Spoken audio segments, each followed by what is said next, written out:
అత్యంత ప్రియమైన సహోదరి సహోదరులకు నా ప్రత్యేకమైన వందనాలండి. ఎలా ఉన్నారు? బాగున్నారా? పాపమును ఒప్పుకుంటున్నావా అనే అంశంతో ఈరోజు దేవుడు ఏం మాట్లాడుతున్నారో విందామా?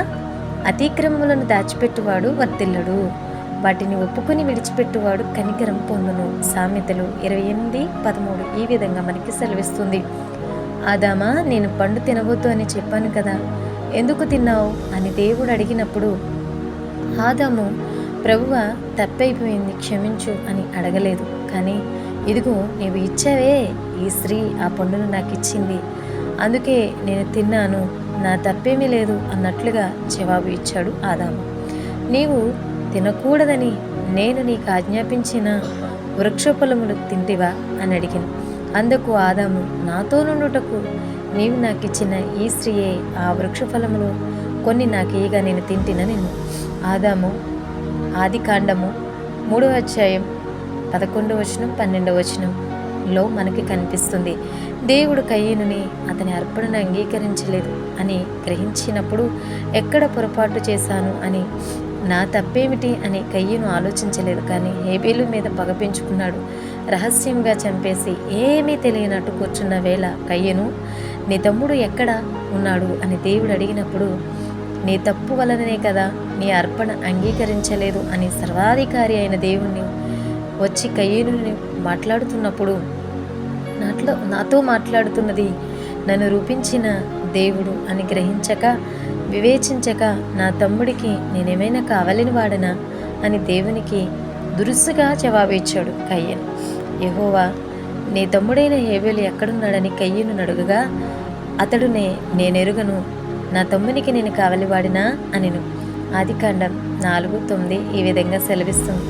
నేడు మనలో అనేక మంది ఇలాంటి వారే. పాపం వలన వచ్చు జీతం మరణం అని తెలుసు కదా, మరి నీవు ఎందుకు పాపం చేశావు అని దేవుడు ప్రశ్నిస్తే, లేదా పరిశుద్ధాత్మ దేవుడు మనల్ని హెచ్చరిస్తే, నేను మాత్రమే పాపం చేశానా? ఈ లోకంలో నేను ఒక్కడినే పాపినిగా ఉన్నానా?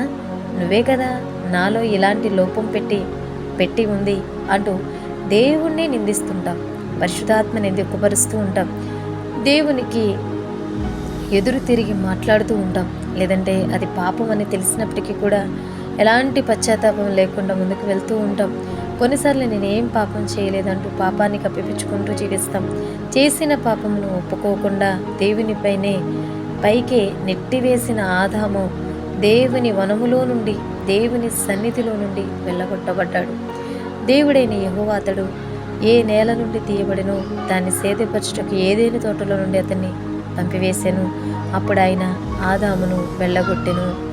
ఆదికాండం 3:23-24 వచనాల్లో మనకి కనిపిస్తుంది. పాపమును ఒప్పుకోకుండా కప్పుకున్న కయ్యను దేవుని ద్వారా శాపమును కొని తెచ్చుకున్నాడు.